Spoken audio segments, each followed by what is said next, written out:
नमस्कार। आज हम एक बहुत ही संवेदनशील और अहम विषय पर बात करने वाले हैं, काला पानी की सजा।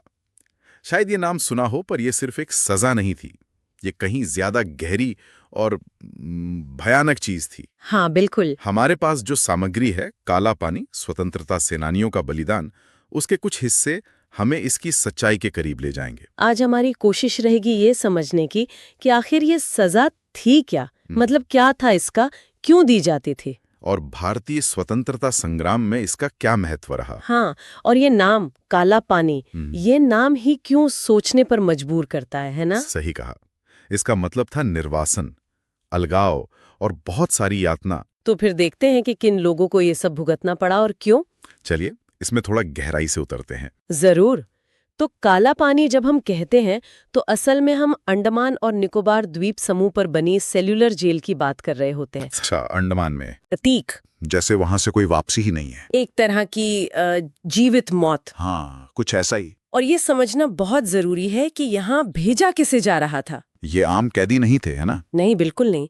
ये वो लोग थे जिन्हें हम देशभक्त कहते हैं, वो जिन्होंने ब्रिटिश राज के खिलाफ बोलने की हिम्मत की थी। उनका जुर्म क्या था? सिर्फ आजादी की बात करना?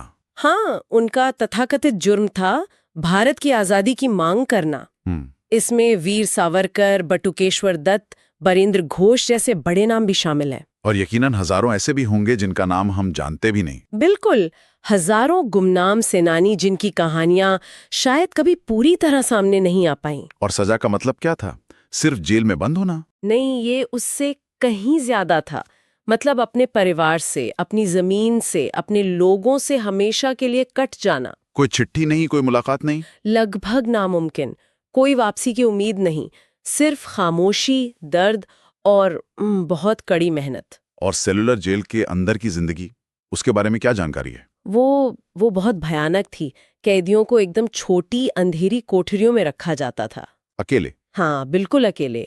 कई कई सालों तक कोई इंसानी संपर्क नहीं। सोचिए मानसिक स्थिति पर क्या असर पड़ता होगा। उफ, ये तो मनोवैज्ञानिक यातना हुई एक तरह से। बिल्कुल। और इसके ऊपर से शारीरिक यातना अलग।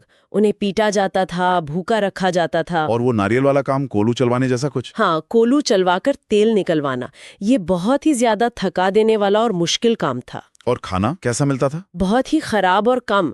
चिकित्सा सुविधाएं तो लगभग थी ही नहीं। तो ऐसी हालत में तो कई लोग... हाँ, दुख की बात है कि कईयों की मौत हो गई, बीमारी से, कुपोषण से, यातना से, और कई अपना मानसिक संतुलन खो बैठे हैं। लेकिन क्या सभी टूट गए, या कुछ ने उम्मीद बनाए रखी? नहीं, सभी नहीं टूटे। यही तो इंसानी जज्बे की कहानी है। बहुत से सेनानियों ने अपने दिलों में उम्मीद जगाए रखी, चुपचाप अपना संघर्ष जारी रखा, अकल्पनीय पीड़ा सहते हुए भी। ये सब करके अंग्रेजों का असल मकसद क्या था? सिर्फ सजा देना? नहीं, सिर्फ सजा देना नहीं। वो क्रांति की भावनाओं को कुचलना चाहते थे। वो इन स्वतंत्रता सेनानियों के विचारों से, उनके साहस से डरते थे। लोगों पर उनके असर से डरते थे? सही कहा। उन्हें काला पानी भेजकर अंग्रेज उन्हें लोगों की नजरों से और स्वतंत्रता आंदोलन से दूर करना चाहते थे। उनकी आवाज को हमेशा के लिए दबा देना चाहते थे। हाँ, ये सिर्फ जिस्मानी कैद नहीं थी, ये उनकी पहचान को, उनकी विरासत को मिटाने की कोशिश थी। लेकिन क्या वो इसमें कामयाब हुए? क्या उनकी पहचान मिट गई? नहीं, यहीं पर वो हार गए।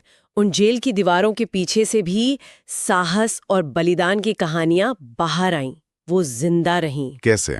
शायद धीरे धीरे, कानाफूसी से, या बाद में रिहा हुए कुछ कैदियों के जरिए, लेकिन उनके बलिदान ने लाखों भारतीयों को और ज्यादा प्रेरणा दी, शक्ति दी। ये दिखाता है कि विचारों को कैद नहीं किया जा सकता। बिल्कुल, विचारों को और आजादी के जज्बे को सलाखों में बंद नहीं किया जा सकता। और आज वही सेल्यूलर जेल? हाँ, आज वो एक राष्ट्रीय स्मारक है। उन कुर्बानियों की एक खामोश याद दिलाता है जो भारत ने अपनी आजादी के लिए चुकाई। सही।